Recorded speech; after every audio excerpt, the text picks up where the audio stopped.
YouTube, what's good, guys? It's your boy TD, and I'm back again with another video, guys. And today's video is going to be on 5 hidden gems that you should be drafting in your 2024 fantasy football drafts. Now listen, guys, make sure you hit the like button and subscribe to this channel. This is cutting edge content. So with no further ado, let's begin. So the first guy I want to talk about that's a hidden gem is a rookie wide receiver, and this guy is going to be Brian Thomas from the Jacksonville Jaguars. And the reason why I believe that Brian Thomas is a hidden gem, guys, he is the #1 wide receiver on his team. Now, does that mean that he's going to be the #1 target getter? No, you don't have to be the #1 target getter on a team in order to be the #1. Now, guys, they have guys that are boom guys, explosive guys, like Christian Watson a couple years ago. He didn't lead the team in targets, but he was the guy that you wanted on your team because he was the guy who was getting a touchdown a game, a guy that was going for the big plays. I believe Brian Thomas was drafted and they let go of Calvin Ridley because they needed more boom plays. So I believe with the lack of boom plays that they had last year, Brian Thomas is going to fill in that position, and he's going to be a good fantasy football target at his ADP, guys. And his ADP is different in different league formats. But to me, guys, he's going in the 6th and 7th round of my leagues that I'm playing in and Superflex. So I love Brian Thomas, guys. Moving on, I'm not gonna hold you up on this video. Remember to hit the like button and subscribe to this channel. This is cutting edge content, guys. I said what I said. This is cutting edge content. Okay, so let's move on to my second guy. And this guy is a tight end, and I've been on this guy for 3 to 4 years. I was on this guy before he even got a deal. And this is David Njoku from the Cleveland Browns. So 3 or 4 years ago, I was talking about David Njoku, and people used to say, you just like him. You just on David Njoku, TD. Okay, TD, yeah. And then he got a deal. They're like, hey, man, he got a deal. What's going on? Then nobody say nothing about that. I was on him. It ain't about being right. It's what's the stats say. And then David Njoku comes out beginning of last year, having an okay season. Man, I know David Njoku, man, he just ain't getting it for me. And then he booms with Joe Flacco now.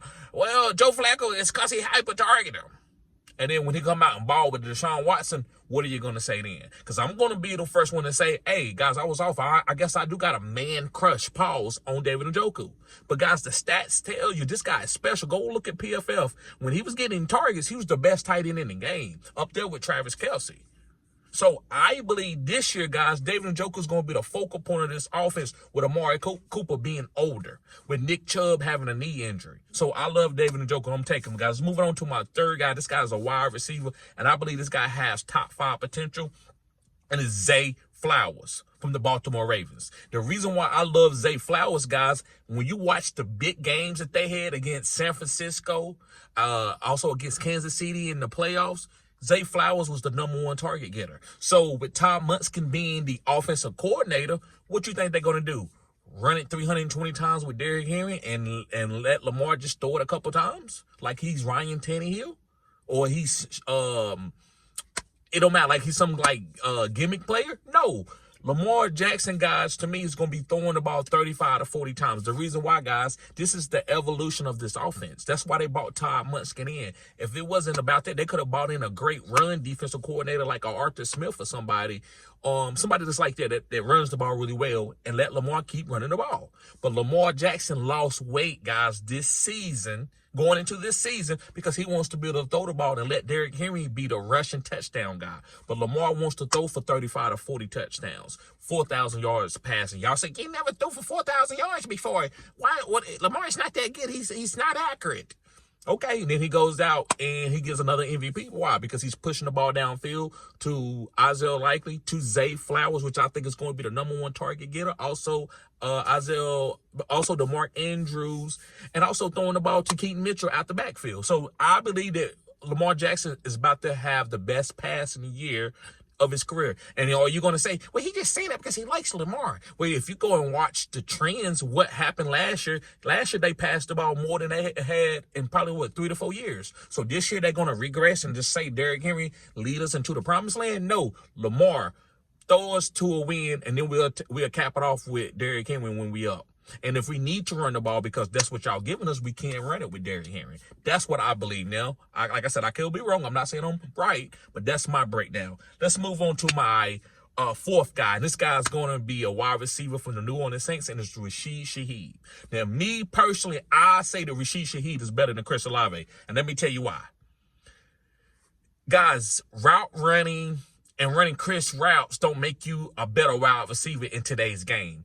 If you looked at route running and anticipation and having great hands, Debo would be garbage. You wouldn't sign Debo as a player.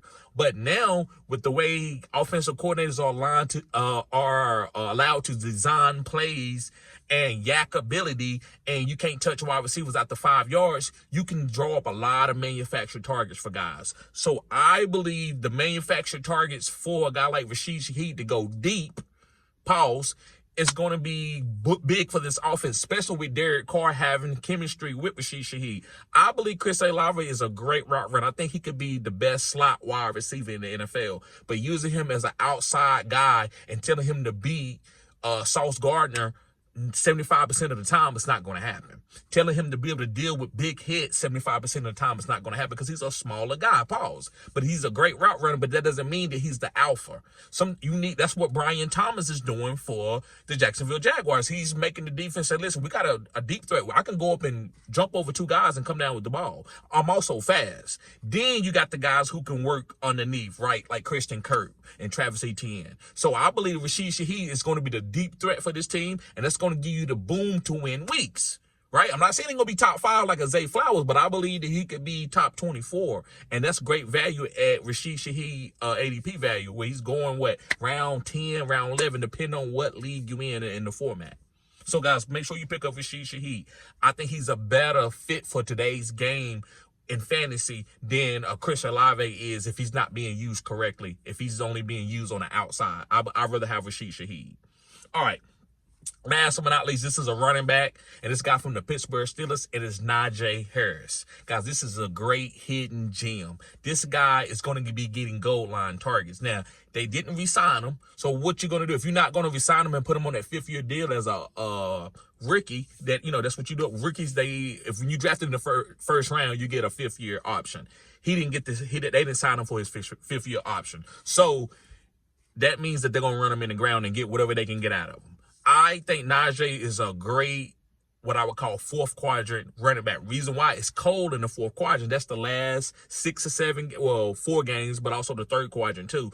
It's cold during that time. So you usually give it to running backs who 230 pounds and let them run up the middle a lot, right? And I believe Najee is going to be getting a lot of goal line carries, and he's done it the last couple of years. He get hot at the end of the season, where he is getting a lot of rushing touchdowns and averaging probably a little bit over 4 yards a carry during that time. So, guys, I think Najee Harris is going to be a great value for a goal line touchdown guy. Now, Jalen Warren is more explosive, but he's not the guy that I'm targeting. Now, I would like to get both, but I would rather get Najee Harris, where I know I'm getting 10 rushing touchdowns with an Arthur Smith type offense, where his teams, they average like 5 yards per carry. The last 4 or 5 teams that he's been the offensive coordinator for, he's averaged 5 yards a carry. So, guys, thank y'all for tuning in to Fantasy Good Sports. Make sure you hit the like button and subscribe to this channel. This is cutting edge content. Also, guys, make sure you become a member of the channel where you can sign up and get in the Discord and get in some of my listener leagues. Got plenty of listener leagues going on.